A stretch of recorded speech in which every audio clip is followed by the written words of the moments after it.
अपनी जनता पार्टी के राष्ट्रीय अध्यक्ष और यूपी के पूर्व मंत्री स्वामी प्रसाद मौर्य एक बार फिर से अपने विवादित बयान को लेकर चर्चा में हैं।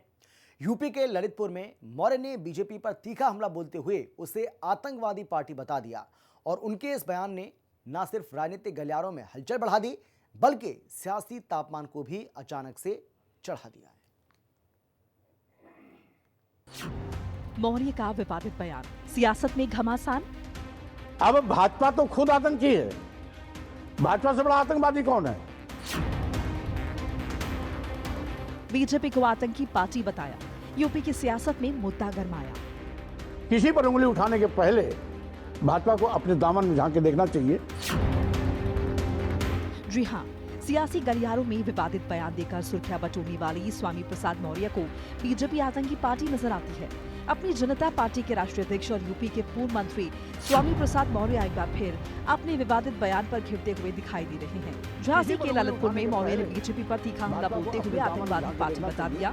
कैसी, जरा आप भी सुनिए। अब भाजपा तो खुद आतंकी है, भाजपा से बड़ा आतंकवादी कौन है? जो ईवीएम को हाईजैक कर ले, जो लोकतंत्र को सीधे अजगर की तरह निकल जाए, जो हिंदू राष्ट्र की मांग करने वाले को सपोर्ट करता हो, उससे बड़ा आतंकवादी कौन है? इसलिए किसी पर उंगली उठाने के पहले भाजपा को अपने दामन में झांक के देखना चाहिए कि किस तरीके से उत्तर प्रदेश के और देश की जनता की अनदेखी कर अदानी और अंबानी की तिजोरी भरने में लगी हुई है। देश की राष्ट्रीय संपदा को अदानी अंबानी को बेच रही है, कुछ चंद थैलीसाओं के हाथों में बेच रही है। देश की संपदा को निजी हाथों में बेचने वाले इस देश के द्रोही हैं, आतंकी हैं। उनसे बड़ा आतंकी कौन हो सकता है? जो देश का सौदा करते हो, ईस्ट इंडिया कंपनी की तरह देश को लूट रहे हो और देश की संपत्ति को बेचकर अदानी की तिजोरी भर रहे हो, इनसे बड़ा देश का दुश्मन कौन हो सकता है? स्वामी प्रसाद मौर्य के इस विवादित बयान ने न सिर्फ सियासी गलियारों में भूचाल ला दिया है बल्कि विपक्षी खेमे में सुलग रहे सवालों को हवा दी है। जहां भारतीय जनता पार्टी स्वामी प्रसाद मौर्य के इस विवादित बयान को निंदनीय करार दे रही है, तो वहीं विपक्ष भी पल्ला झाड़ते हुए दिख रहा है। देखिए, जनता से दुत्कारे हुए स्वामी प्रसाद मौर्य बौखला गए। आतंकवादियों की सेवा करते करते समाजवादी पार्टी में रहते, अब उनको चारों तरफ आतंकवादी नजर आए।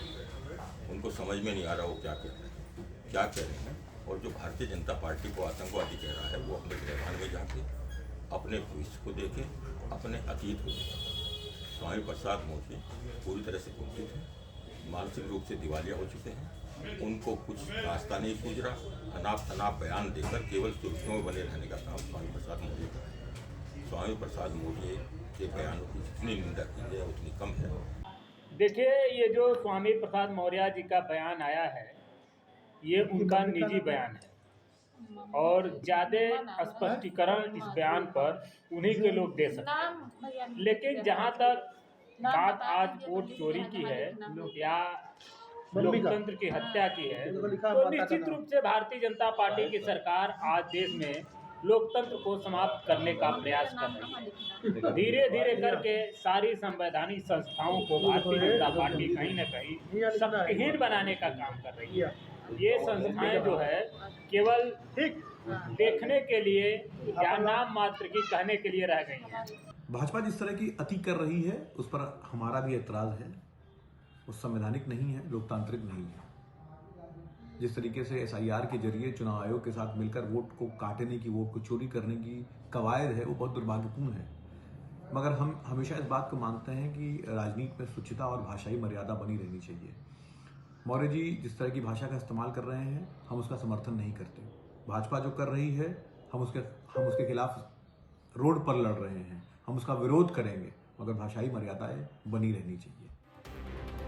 विवादों के स्वामी मौर्य इससे पहले भी कई विवादित बयान देकर राजनीति के गलियों में बदनाम हो चुके हैं, लेकिन इस बार उनके बयान का समर्थन करने वाला विपक्ष भी गायब है।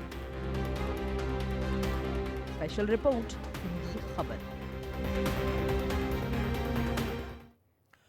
नीतीश कुमार ने 10वीं बार बिहार